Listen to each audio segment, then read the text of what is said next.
perkuliahan pertemuan yang kedua, mata kuliah pengantar studi Islam ya, dengan tidak ada halangan apapun, sehat. Kita harus syukuri karena memang kita diingatkan oleh satu hadis ya, nikmata di maghbunun fihi ma katsiru minan nas asihatu wal farahu. Ada dua nikmat yang sering dilupakan oleh katsirun minan nas, kebanyakan manusia, yaitu nikmat sehat dan sempat gitu ya. Sehingga karena watak itulah maka Nabi mengingatkan dalam sebuah hadis kita untuk senantiasa mengingat dua nikmat itu. Kita akan melanjutkan ya pertemuan kita yang kemarin eh, belum sempat membagikan RPS. Pada pertemuan kali ini insya Allah tadi sudah share di eh, WhatsApp grup juga ya berkaitan dengan RPS kita yang akan kita jalani selama satu semester kurang lebihnya seperti apa. Tadi sudah Hana bagikan. Coba Anak akan share screen.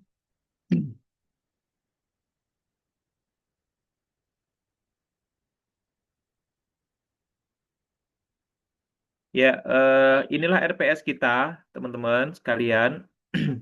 Mata kuliah pengantar studi Islam Prodi PBA ya. Jadi mata kuliah ini menyajikan mengenai konsep memahami pengetahuan Islam secara komprehensif, luas dan mendalam. Jadi kalau di dalam bahasa ilmiah itu kita ada istilah namanya eh, komprehensif. Itu mengandung makna yang pertama adalah em, holistik gitu ya. Yang kedua adalah radikal gitu. Jadi istilah radikal itu sebenarnya di dalam bahasa ilmiah itu mengandung makna mendalam gitu ya, deep. Jadi kedalaman sesuatu itu dalam bahasa ilmiah disebut sebagai radikal.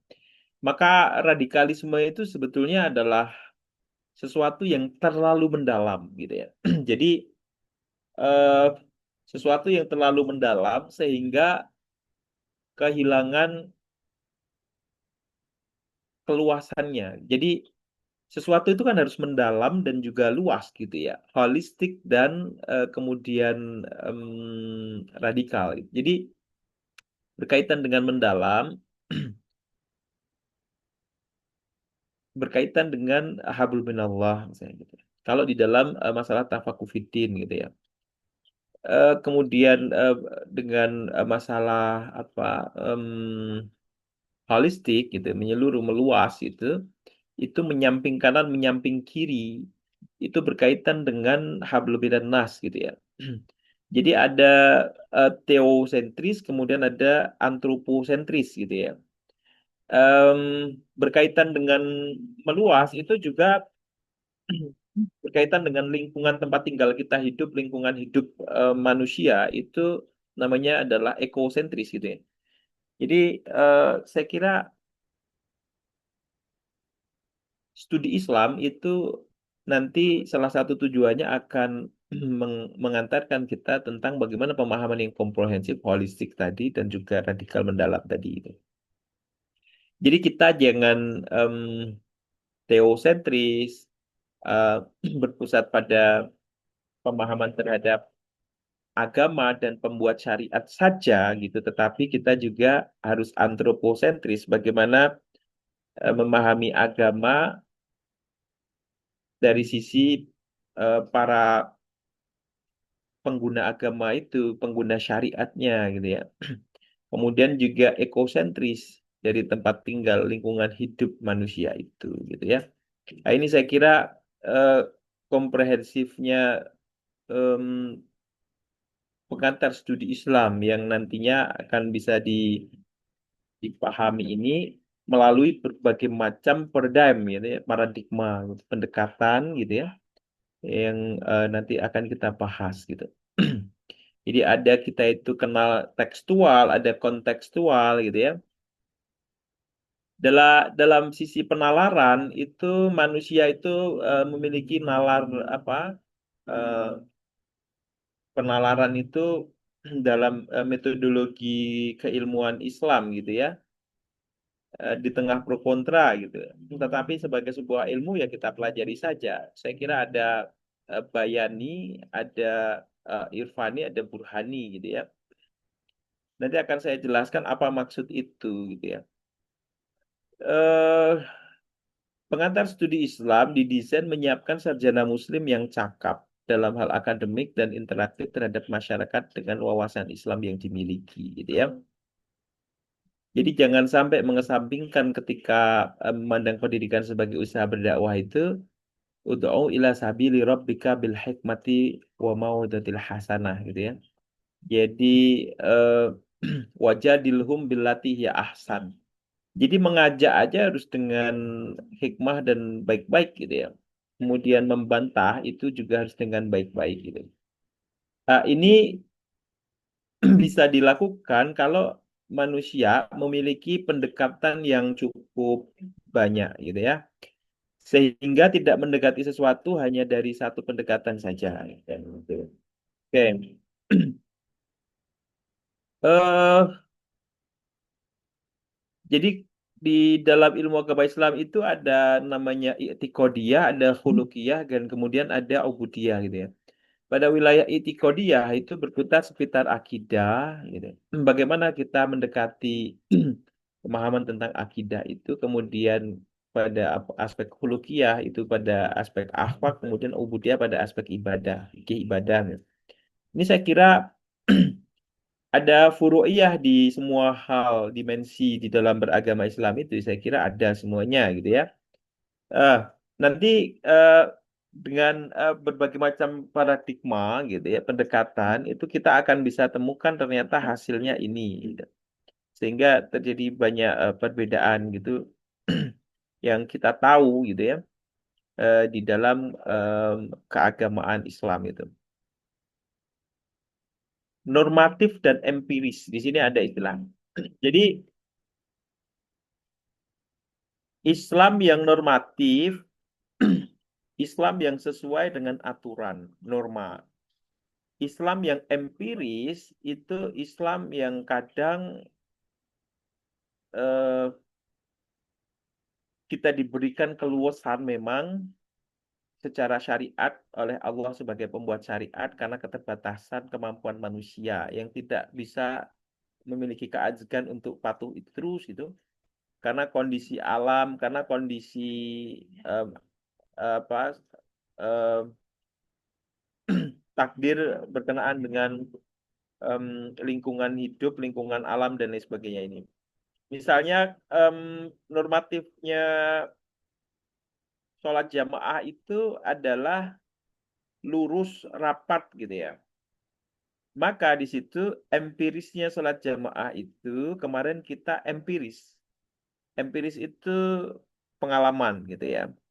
Sesuatu yang faktual yang terjadi ya itu karena takdir Allah juga ya menyebabkan adanya rukhsah di dalam pelaksanaan sholat jamaah. Kita kenal juga berbagai macam masalah kaidah usul usul fiqh gitu ya. Itu juga sebetulnya em, berkenaan dengan dalil ketika Islam empiris gitu ya. Islam dalam kehidupan nyata yang faktual dengan berbagai macam kejadian yang kadang terjadi gitu ya. Ad-daruratu tubihul mahdurat. Maka kemarin pada COVID itu banyak hal darurat gitu ya. Yang kemudian itu kita bolehkan gitu. Sholat jamaah kemudian berjarak 1 meter gitu ya. Antara jamaah satu dengan yang lainnya. Seorang muslim laki-laki wajib hukumnya sholat Jum'ah. Bahkan ketika lebih dari 2 kali, 3 kali ya. Ketika sudah 3 kali dengan sengaja itu sebagai orang munafik misalnya. Nah, maka di situ kemarin kita lihat COVID-19 itu sholat Jumat libur gitu. Sholat Jumat libur. sempat kita eh, Indonesia ini umat Islam sempat meliburkan sholat Jumat, kemudian diganti dengan sholat zuhur di rumah masing-masing gitu. Ini saya kira berkenaan dengan Islam empiris gitu ya.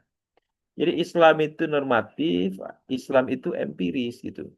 Semua syariat kita itu sudah cukup sempurna ya. Kita sudah diberikan Islam itu yang sempurna gitu. Apakah dalam bahasa ilmiah itu di dalam istilah pengantar studi Islam itu banyak istilah ilmiah itu ada Islam normatif, Islam empiris ya seperti itu. Begini, kita ada 16 kali pertemuan, nanti 14-nya itu ya kita diskusi, dua pertemuan nanti PTS dan PAS ya, penilaian tengah semester dan penilaian akhir semester, saya kira gitu ya. Nah, ini pertemuan kita, pengertian studi Islam dan ruang lingkup.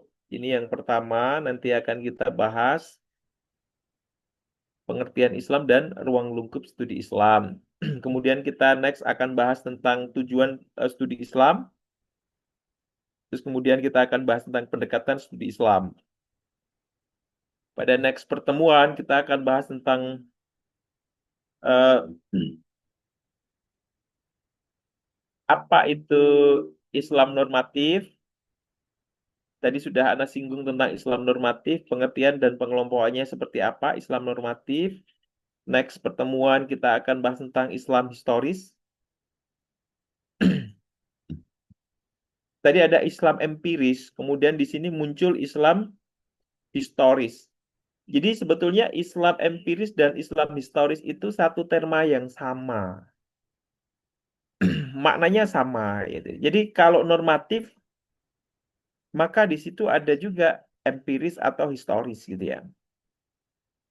Islam historis itu adalah Islam yang em, menyesuaikan dengan sejarah. Sejarah itu sesuatu yang sudah dan sedang terjadi gitu ya. Jadi menyesuaikan dengan sesuatu yang sudah dan sedang terjadi secara faktual. Makanya disebut sebagai historis gitu ya. Empiris itu empirical, sesuatu yang dialami, pengalaman. Pengalaman itu kan berisi tentang yang sudah dan yang sedang gitu. Sesuatu yang next belum terjadi, maka tidak bisa disebut sebagai empirical ataupun historical. Empiris dan historis, tidak bisa. Maka Islam empiris historis sama ya. Kita akan bahas di next pertemuan ini tentang Islam historis atau Islam empiris tadi, gitu kan. Kemudian next pertemuan kita akan bahas tentang epistemologi keilmuan Islam. Di sini em, saya akan pertegas tentang pendekatan ya. Jadi kalau kita berbicara tentang pendekatan Islam, pendekatan yang digunakan di dalam memahami syariat Islam, itu tidak lain kita harus menggunakan disipliner ilmu gitu ya. Baik ilmu agama maupun ilmu umum. Ilmu agama, ilmu umum itu satu kesatuan yang disebut sebagai eh ini ada teori gitu ya. Disebut sebagai eh, the unity of knowledge gitu ya. The unity of knowledge. Jadi the unity of knowledge itu adalah kesatuan ilmu pengetahuan. Jadi di sana itu nanti akan dijelaskan tentang ayat Allah. Ayat itu kan artinya tanda ya. Tanda-tanda kebesaran Allah, ayat Allah itu ada em, teks dan konteks gitu ya. Teks itu ya Quran, hadis gitu sebagai sumber hukum kita. Konteks itu adalah ayat yang bertebaran di muka bumi ini, alam semesta. Kematian itu juga merupakan ayat gitu ya, bahwa orang meninggal dunia. Bencana alam itu juga ayat gitu. Bahwa Allah menciptakan gunung itu juga ayat gitu. Gunung itu merupakan ayat juga. Itu disebut dalam bahasanya biasa ayat kauniyah gitu ya. Jadi ayat itu ada itu. Kemudian dipahami, kemudian jadilah itu ulumuddin dan juga ilmu umum gitu ya.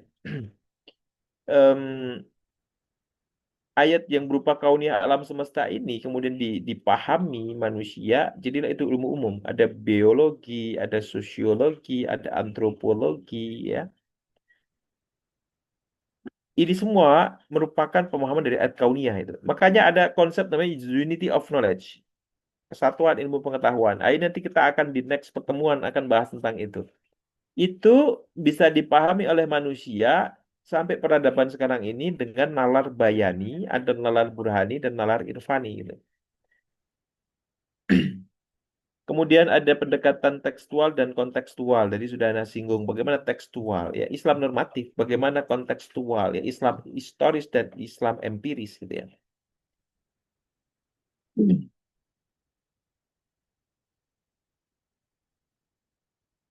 Bagaimana kita dulu sebagai umat Muslim, saudara kita membaca Al-Quran lewat batu pelepah kurma dan tulang hewan kering gitu ya.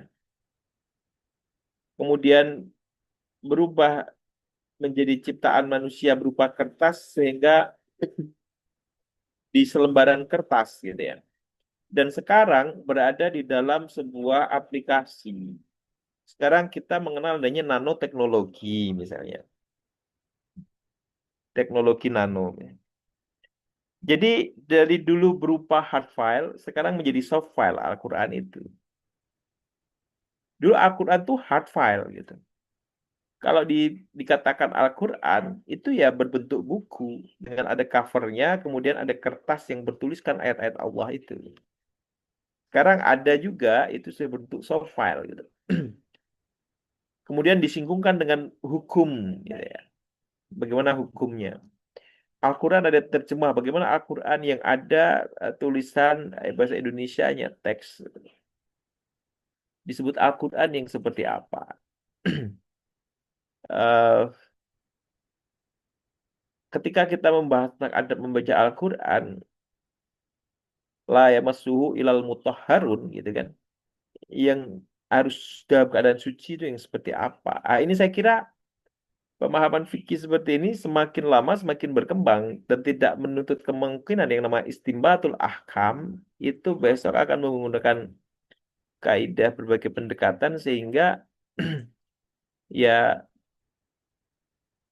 itu juga harus dengan adab membaca Al-Quran meskipun itu dengan software misalnya, soft file gitu. Nah, ini saya kira berkenaan dengan pendekatan di dalam memahami perkembangan kehidupan manusia sebagai pelaku syariat. Jadi gini, manusia pelaku syariat, manusia berperadaban. Peradaban itu berkembang, berbeda, mundur, maju, mundur, sehingga disitulah ada apa singgungan, gitu ya. Maka Islam kafah itu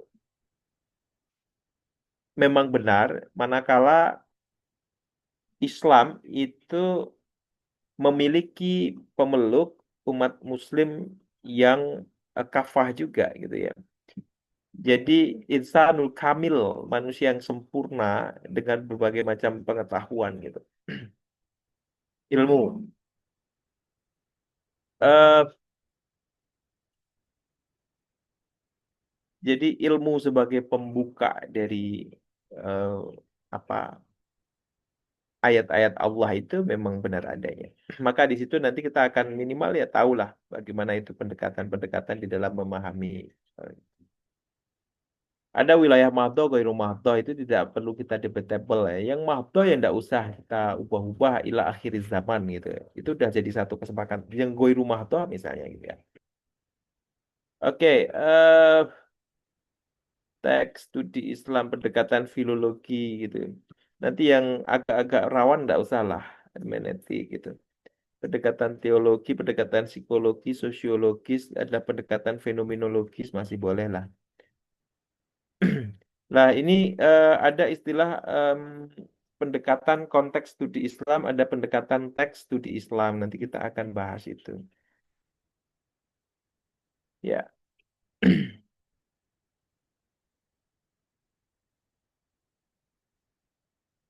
kita az dan asar berhenti dulu ya, Mbak, Mas semuanya. Gitu, Ustaz. Ya, next pertemuan 14 misalnya Islam dan terorisme, Islam dan kesetaraan gender. Misalnya gini, sekarang ini baru dibahas undang-undang tentang apa? Hak ya. Jadi kalau di dalam hukum positif kita,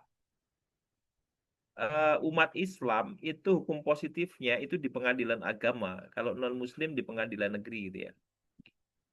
Nah, pengadilan agama itu masih kental menyerap dengan syariat kita. Lah, misalnya sekarang baru dibahas tentang eh, wasiat wajibah gitu ya. Salah satunya adalah berkenaan dengan wasiat yang bisa diberikan kepada anak angkat dan orang tua angkat, gitu. Orang tua angkat dan anak angkat. Termasuk juga ini permasalahan masalah anak yang lahir di luar perkawinan gitu ya. Jadi anak yang lahir sebelum pernikahan sah dari kedua orang tuanya. Masalah nafkah misalnya. Istilah nafkah itu kan dalam fikih itu keluar manakala istilah nafkah itu kan sebenarnya lahir dari perkawinan gitu ya. Jadi kalau tanpa ada pernikahan, perkawinan, maka di situ tidak keluar istilah nafkah. Gitu. Ini Islam normatif gitu. Kemudian pada Islam empiris, historis, sekarang sedang digodok tentang eh, kewajiban memberikan memberikan biaya penghidupan bagi anak yang lahir di luar nikah. Maka kemarin ada banyak ya kasus penuntutan terhadap status anak terhadap seorang laki-laki yang sudah besar lama gitu. Ternyata dulu ibunya mengaku bahwa ini lahir karena apa? Lahir dari seorang ayah itu gitu, yang pejabat itu. Kemudian itu dikasuskan. Misalnya gitu. Lah, ini kalau menggunakan istilah nafkah ya tidak lagi keluar nafkah itu anak karena istilah nafkah itu lahir dari proses perkawinan itu gitu ya. Maka di situ diganti dengan kewajiban untuk kebutuhan hidup anak kayak gitu ya. Nah, ini saya kira hal-hal yang berkaitan dengan masalah apa Islam normatif dan Islam historis. Islam dan terorisme pada next pertemuan kita akan bahas itu. Konsep jihad saya kira melekat ya di dalam isu terorisme itu ya. Eh, Bagaimana memahami jihad di dalam Islam? Kita tidak pungkiri bahwa di semua organisasi keagamaan itu muncul pemahaman jihad yang terlalu liar sehingga kita istilahkan sebagai kelompok jihadi ya. Kalau di salaf itu salaf jihadi kita sering dengar. Tetapi sebetulnya kalau saya memandang NU jihadi dan jihadi juga ada gitu ya. Jadi bahwa pada kelompok Nahdlatul Ulama jihadi juga ada, Muhammadiyah jihadi juga ada. Jadi semua ormas kemudian dia disebut sebagai orang Muslim sangat berpotensi untuk memiliki pemahaman yang terlalu radikal, ekstremis sehingga dia dikelompokkan pada kelompok jihadi. Pemahaman jihad yang eh, kalau tadi saya bilang ada keluasan dan ada kedalaman, maka ini adalah pemahaman yang hanya mendalam tetapi tidak luas. Kalau mendalam itu kaitannya dengan atas dan bawah atau vertikal, di situ hablum minallah, dia dengan pembuat syariat Allah Subhanahu wa taala. Kalau meluas itu kaitannya dengan hablum minan nas, pemahaman sesama gitu ya. Bagaimana kemanusiaan itu juga dibawa. Dia lupa tentang em, itu syariah ya. Ada di situ hifdun nafas, hifdul mal gitu ya. Menjaga harta sesama muslim, bagaimana menjaga jiwa nyawa seorang muslim. itu menjadi sesuatu yang harus diutamakan di dalam syariat kita. Terorisme, melupakan itu terlalu mendalam. Terorisme, Islam dan kesetaraan gender, ya. eh, Pemahaman terkait masalah tugas suami istri, gitu ya. Di sana kalau di dalam gender ada istilah domestik dan publik, gitu ya. Peran domestik, peran publik.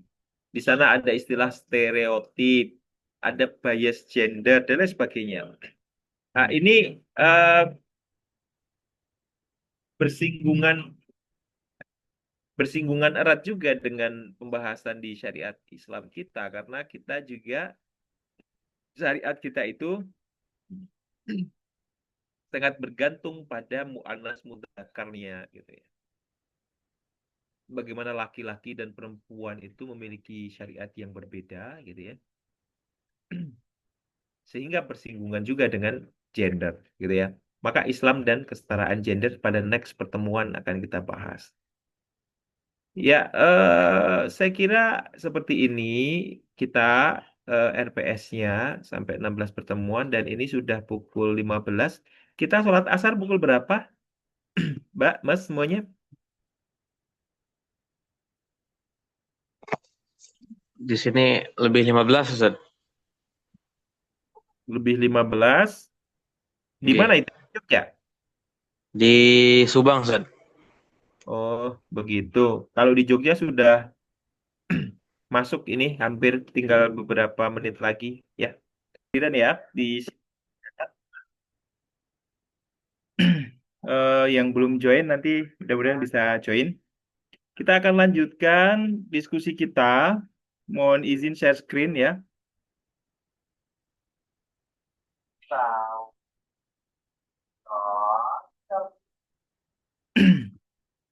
Jadi pada pertemuan kali ini kita akan bahas tentang pengertian dan ruang lingkup studi Islam.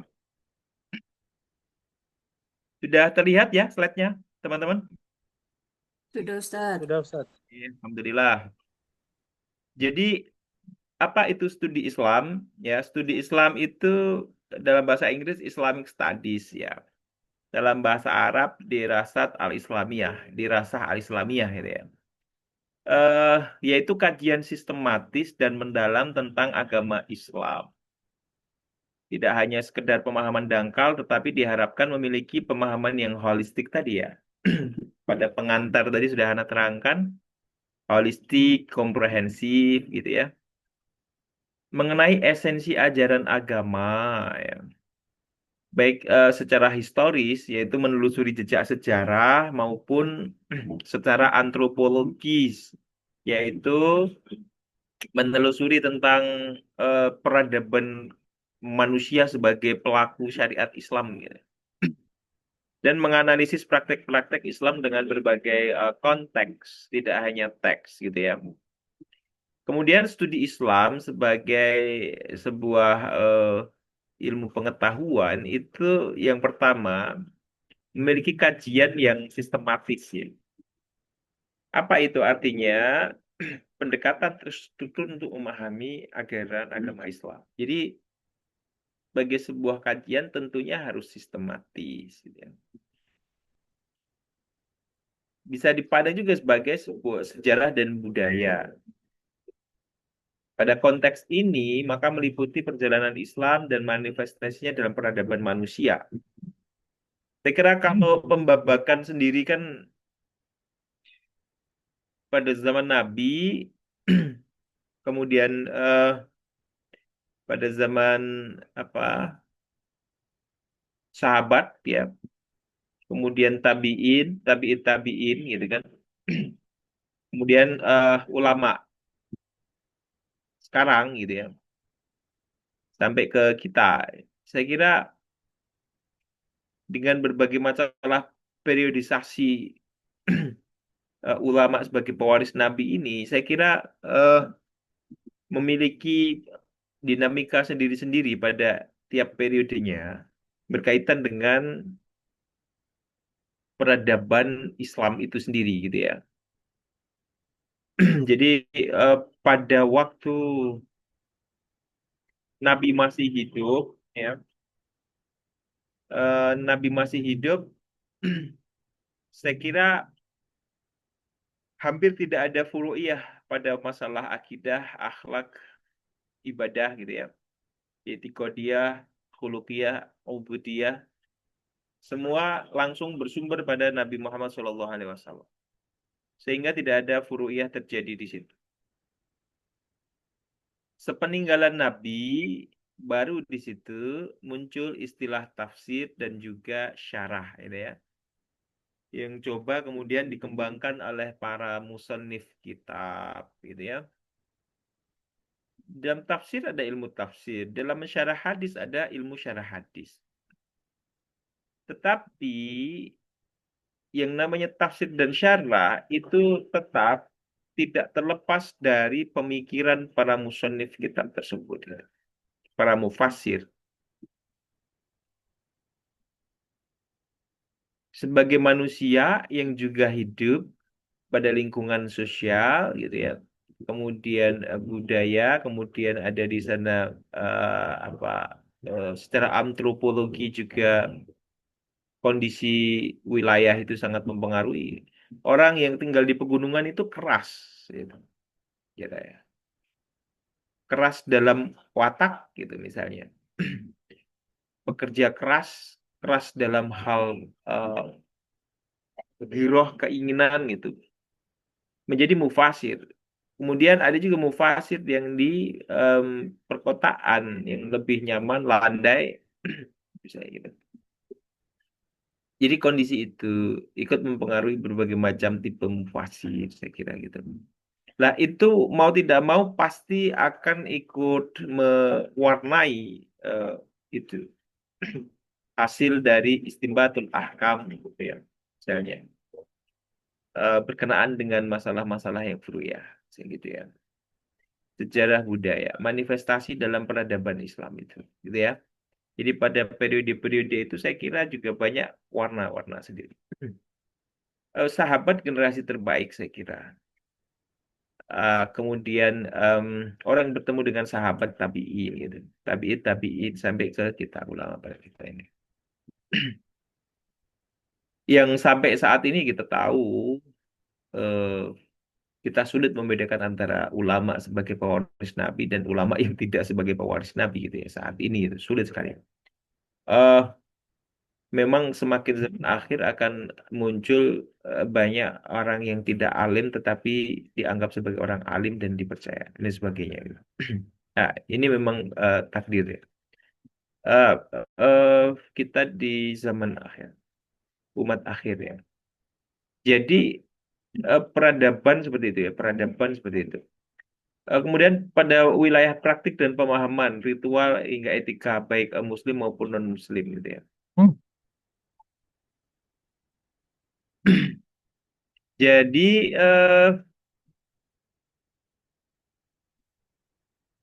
praktik ya yang dilakukan oleh Muslim bersama non Muslim, saya kira banyak loh yang bersinggungan juga itu dengan praktik keagamaan. Eh, Misalnya, saya kasih contoh pembangunan masjid di saya pernah meneliti riset Kementerian Agama ya. Jadi saya pernah punya riset Kementerian Agama itu. Ada satu wilayah itu disebut sebagai apa? Kalau saya sebut sebagai miniatur keberagaman Indonesia, ini di mana itu namanya? Saya lupa ya. Saya coba akan browsing dulu ya. Saya pernah menulis artikel itu tentang miniatur.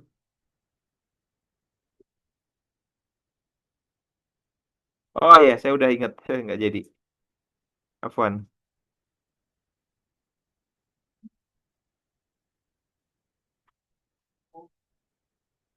Kok saya stop malah.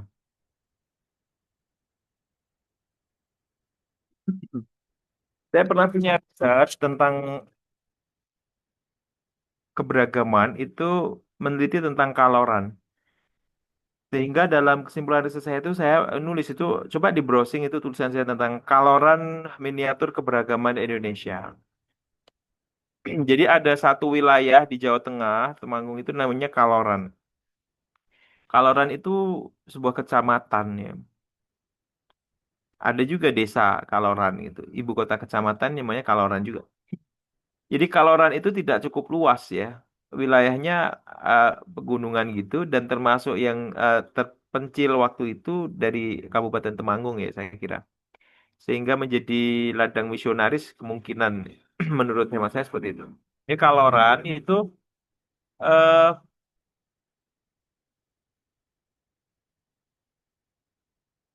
sebagai sebuah kalurahan yang tidak luas memiliki ciri khas yang berbeda dengan kelurahan-kelurahan lain desa. Apalagi di Jogja hampir nggak ada itu. Jadi di sana itu satu dusun, satu RT gitu misalnya. Satu RT sajalah atau dua RT gitu ya. Yang sangat kecil hanya berapa kakak, tidak sampai 100 kepala keluarga gitu. Itu di sana memiliki apa itu wihara gitu ya. Kemudian memiliki gereja, masjid gitu ya. Jadi ada agama Kristen, Hindu, Buddha, Katolik, semuanya ada, tempat ibadahnya pun ada. Itu dalam satu dusun itu masjid bersama apa beserta gereja itu berdampingan berhadapan-hadapan itu udah sering gitu, udah biasa gitu ya. Kemudian selang berapa ratus meter nanti tempat ibadahnya orang Hindu atau Buddha gitu. Ada yang mayoritas Buddha, ada yang mayoritas Muslim, ada yang mayoritas Kristen, tetapi hampir pada semua dusun itu semua eh, sangat beragam, multi religius bahasanya. Ya. Lah, ada kegiatan membangun ibadah tempat orang Islam masjid itu bergotong royong dengan non Muslim gitu. Jadi non-Muslim membantu pembangunan masjid karena di desa itu kan syarat dengan gotong royong ya. Kalau di Jogja tempat kita atau daerah-daerah yang tidak terlalu beragam gitu kan masjid gotong royong ya orang Muslim yang datang. Dan tidak mungkin gereja rusak, gotong royong, kemudian orang Muslim ikut datang. Itu sangat langka. Kalau di sana beda. Di sana itu masjid ya Bunda Kristen Katolik semua hadir untuk ikut membantu renovasi masjid.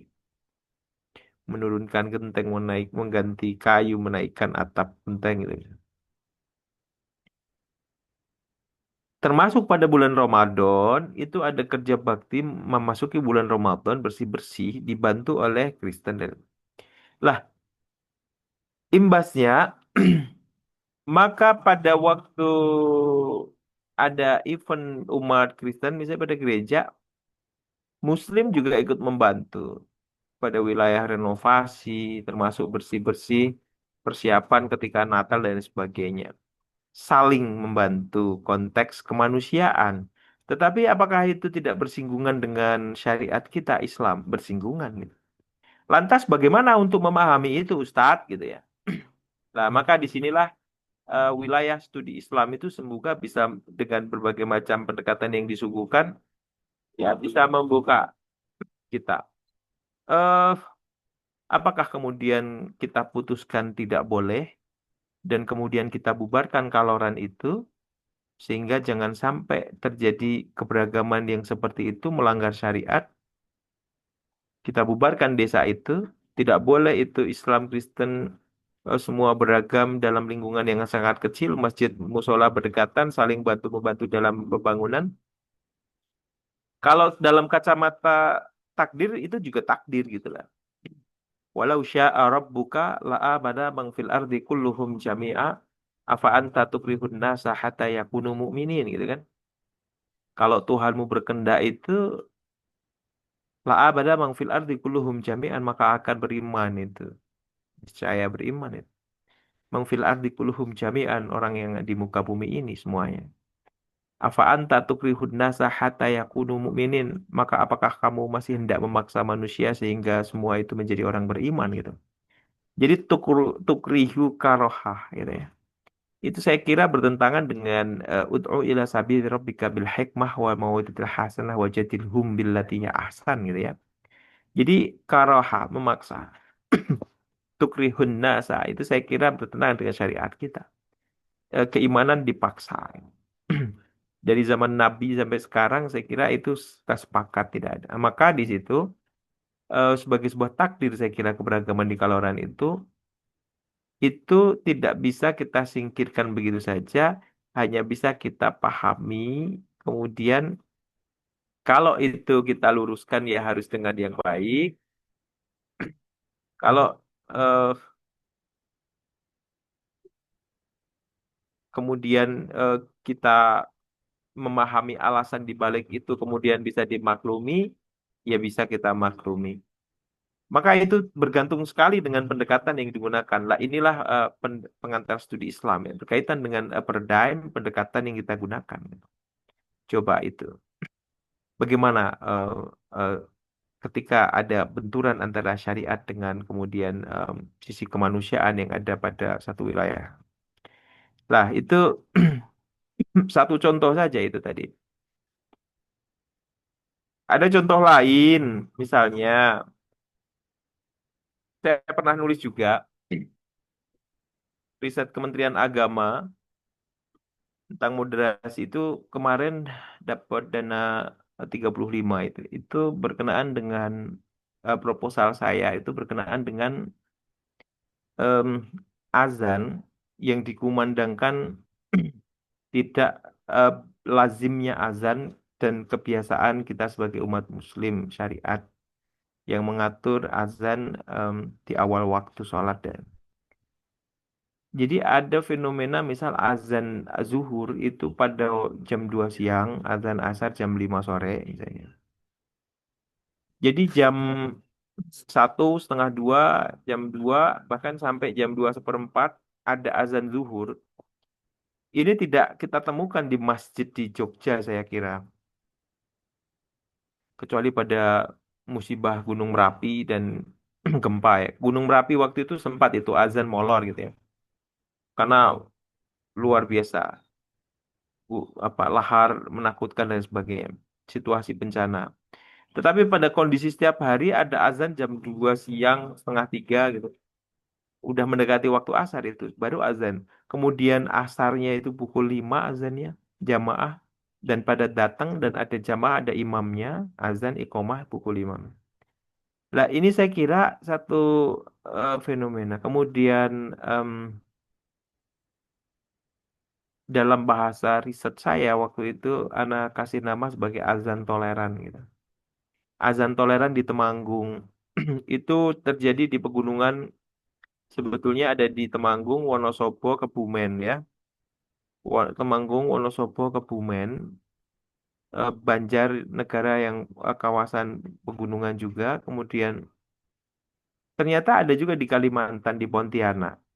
Di pegunungan di sana itu terjadi juga azan itu eh, molor seperti itu. Dan mungkin juga terjadi di tempat lain yang Ana belum tahu itu.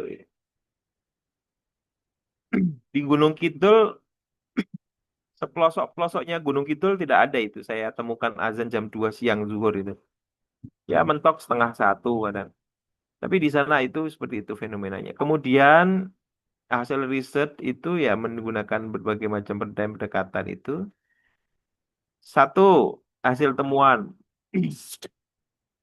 Ketika kita menggunakan pendekatan ekonomi, itu ternyata cukup relevan untuk bisa membongkar apa yang terjadi di balik kejadian fenomena ini.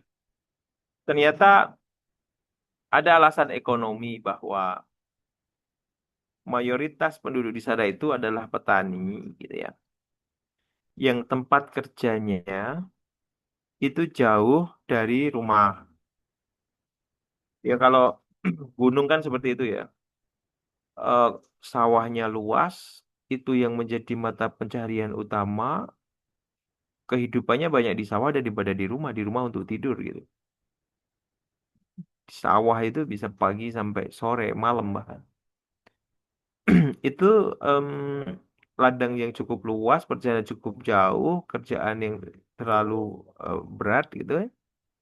Sehingga jam 12 siang itu adalah waktunya makan dan makannya pun di sawah gitu ya. Sehingga ada waktu istirahat itu, kemudian apa? eh Sampai rumah lagi setelah itu, setelah melaksanakan setelah bersih-bersih dan lain sebagainya, bisa ke masjid itu pukul 2 gitu. Singkat cerita gitu. Jadi mau sholat kan harus bersih-bersih gitu ya semuanya. Di sana itu gini, di sawah itu tidak hanya mencangkul tetapi sekaligus mencari rumput. Jam makan siang binatang ternak itu jam 12 gitu. Jadi dari makan siang buat manusianya, bersih-bersih badan sambil bawa rumput sampai rumah mandi, gitu. Memberi makan pakan ternak dan lain sebagainya. Itu selesai pada pukul 2 sehingga jam 2 itu dianggap sudah bisa dilaksanakan jamaah itu. Kemudian nanti pergi lagi jam 5 karena nanti sekalian mendekati maghrib kemudian bisa istirahat. Nah, ini semua pendekatan ekonomi yang digunakan untuk membedah itu. Kemudian bagaimana itu? Ya, pengantar studi Islam dengan pendekatan yang ditawarkan itu ya mengantarkan kita untuk memahami itu. Kalau setuju dan tidak itu sudah pada wilayah lain. Yang jelas dengan pendekatan yang banyak ini ya harapannya bisa lebih komprehensif dalam memahami sehingga tidak menjadi Islam yang keras, kemudian eh, tidak yang toleran dan kemudian ketika berdakwah tidak keras. Itu tadi meluruskan, membenarkan dengan pelan dan baik, memberikan pemahaman yang baik sehingga bisa kembali ke jalan yang benar. Itu memang satu kewajiban, tetapi dengan yang baik. Ya gitu, ritual, ya pemahaman. Oke, next slide. Makna kata studi dan Islam. Studi itu apa? Studi aktivitas sengaja terarah. Jadi kalau studi itu eh, sama dengan istilah riset ya. Jadi di situ ada sesuatu yang sengaja dan terarah sistematis untuk memperoleh pengetahuan, pemahaman mendalam, keterampilan spesifik. Dalam konteks ini, itu upaya aktif terencana untuk menggali seluk-beluk Islam. Jadi yang namanya studi itu, ya, studi itu secara sadar dan terencana. Kalau Islam sendiri ya eh, selamat, damai, sejahtera gitu. Agama yang disampaikan pada Nabi Muhammad SAW gitu ya. Eh, Kedamaian, penyerahan diri pada Allah Sang Maha Pencipta. eh Kurang lebih seperti itu. Kalau makna Islam ya. Dalam Al-Quran sendiri kaitan Allah sebagai pencipta syariat dengan syariat Islam. Misal makna Alhamdulillahi Rabbil Alamin. Kata Rabbil Alamin sendiri kan dalam tafsir dijelaskan sebagai Allahul Khaliq, Allahul Muhaimin sama Allahul Malik gitu ya. Ada itu tafsir. Allah sebagai Khalik, pencipta, kemudian Muhaimin sebagai pengatur, kemudian Al-Malik sebagai penguasa. Jadi Allah itu menciptakan sesuatu, tidak cukup menciptakan, mengatur sesuatu. Setelah diciptakan maka diatur. Kemudian tidak sampai mencipta dan mengatur, tetapi Al-Malik menguasai. Maka pada setiap makhluk itu Allah itu pasti sebagai Rabbil Alamin gitu ya. Dia mencipta, mengatur dan menguasai makhluknya gitu ya. Eh Makna Islam yang seperti ini adalah makna tekstual yang kemudian harus di eh, pahami sebagai Islam dalam perspektif agama doktrin gitu ya, tidak eh, secara akidah itu tidak bisa kita ganggu gugat gitu. Tetapi pada wilayah kontekstual gitu ya, pada wilayah kontekstual kadang-kadang itu dibenturkan dengan apa, sesuatu yang empirik ya, empirikal gitu. Makanya pernah terjadi perdebatan itu eh ada seorang ateis yang kemudian membawa daging busuk di dalam sebuah wadah yang ditutup rapat, tidak bisa ada apapun masuk gitu ya, dan sulit untuk dibuka. Daging busuk yang penuh belatung. Kemudian dia mengatakan bahwa aku telah menciptakan belatung ini tanpa campur tangan Tuhan, gitu ya. Karena ini adalah cara berpikir orang ateis ya. Jadi ini anak akan kasih gambaran. Di dunia ini ada ateis loh. Orang yang tidak beragama, tidak percaya pada Tuhan gitu. Jadi dia merasa sebagai em, makhluk hidup yang independen gitu ya. Lahir ya karena upaya dari orang tuanya untuk berkawin dan kemudian melahirkan anak gitu ya. Makan ya dari upaya dia mencari makan gitu. Ateis gitu. Maka dia datang dengan membawa itu, dia datang dengan membawa daging busuk penuh belatung, kemudian dia bilang, saya telah berhasil eh, menciptakan makhluk baru tanpa campur tangan Tuhan. Kemarin daging ini daging, tidak ada belatungnya. Kemudian saya ciptakan belatung ini dengan bukti apa? Tidak ada makhluk lain yang ikut. Gitu kan. Tak tidak terbuka, tangan tidak bisa masuk gitu ya. Lalat tidak masuk dan lain sebagainya. Kemudian ada belatung itu. Lah, eh, pada kasus ini kemudian muncullah pertanyaan dari ulama tentang masalah cip- belatung ciptaannya itu. Kalau memang kau menciptakan belatung itu, kemudian dikasih pertanyaan diminta untuk menjawab. Yang pertama, ada berapa jumlah belatung itu? Ketika ditanya jumlah belatung, sudah cukup repot ya, karena belatungnya ada di dalam daging, ada yang di luar, maka ada keterbatasan pengetahuan terhadap jumlah belatung hanya jumlah apa, belatung yang terlihat di luar daging. Yang di dalam daging tidak bisa dihitung karena tidak terlihat. Nunggu keluar, nanti sudah berganti ada yang masuk lagi di dalam lubang-lubang daging. Jumlah belatung tidak bisa dijawab. Oke, kemudian em, ada berapa belatung laki-laki dan belatung jantan dan belatung betina? Belatung yang jantan berapa, yang betina berapa? Tidak bisa dijawab. Jumlahnya saja tidak bisa, apalagi yang betina jantan. Kemudian mana belatung yang pertama diciptakan dan mana belatung yang terakhir diciptakan? Tidak bisa dijawab. Mana belatung yang nanti akan mati pertama? Tidak bisa dijawab. Pertanyaan lebih spesifik tidak bisa dijawab. Kemudian eh, apa? Bukankah harusnya apa pencipta itu mengetahui apa yang diciptakan gitu? Itu di dalam Al-Quran itu apa itu ayatnya? Ada yang bisa membantu saya? Saya lupa itu. Ada ayat itu tentang eh bahwa pencipta itu harusnya mengetahui apa yang diciptakan gitu. Apa itu? Nah ini saya kira sangat cocok juga itu dengan tadi eh Robbil Alamin, misalnya Allah Maha Pencipta, Allah Maha Pengatur, dan juga Allah Maha yang menguasai.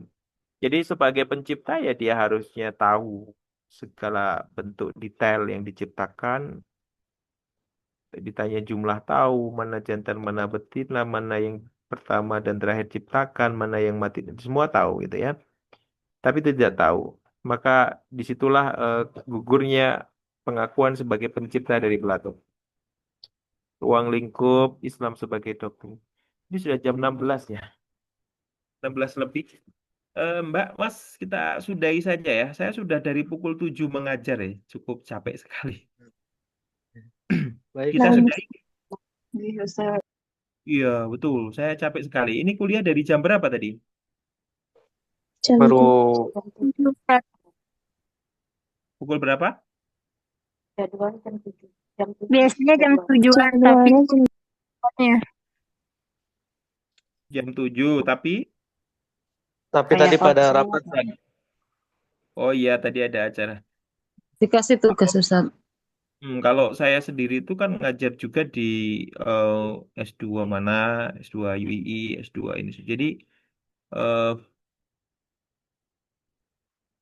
cukup ini ya, melelahkan saya. Tadi kadang sampai 2 ngajar double gitu ya. Em, kita harusnya pukul setengah 5 ya kita absen dan kita sudahi saja nggih. Nggak apa-apa ya. Yang penting udah ada diskusi dan Iya. apa yang disampaikan gitu. Iya Ustaz. Iya, Ustaz. Iya, Iya, Ustaz. Ustaz. Zulkarnain Abdullah bin Sujak. Tafadhol, Zulkarnain hadir nggak? Hadir Ustaz. Ya, dijawab ya. Lestari Puji, Hadirah, Ustaz. Okti Aulia. Hadirah, Ustaz. Yes. Nabila Salsabila, Hadirah, Ustaz. Adibah Rahmah, Hadirah, Ustaz.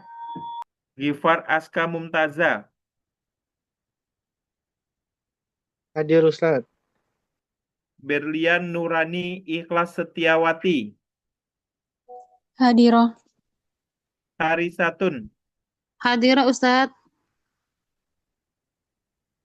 Atikah Rohma Az-Zakiyah, Hadirah, Ustaz. Eka Lutfiah, Hadirah, Ustaz. Siti Sadia, Hadirah, Ustaz.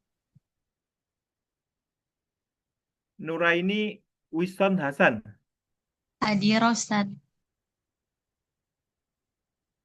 Azkia Miftahur Rizki, Hadirah, Ustaz. Ahya Nurfaza, Hadirah, Ustaz. M. Sapri M. Zeno, Hadir Ustaz. Fajar Yasin Gunawan, Hadir Ustaz. Sopi Auliansyah, Hadirah, Ustaz. Fadia Ditafa Handayani, Sudah keluar Fadia, Ustaz. oh sudah keluar ya. An-Nazma Fauzan, Hadir Ustaz. S. Teguh Utami, Hadirah, Ustaz. Hadirah.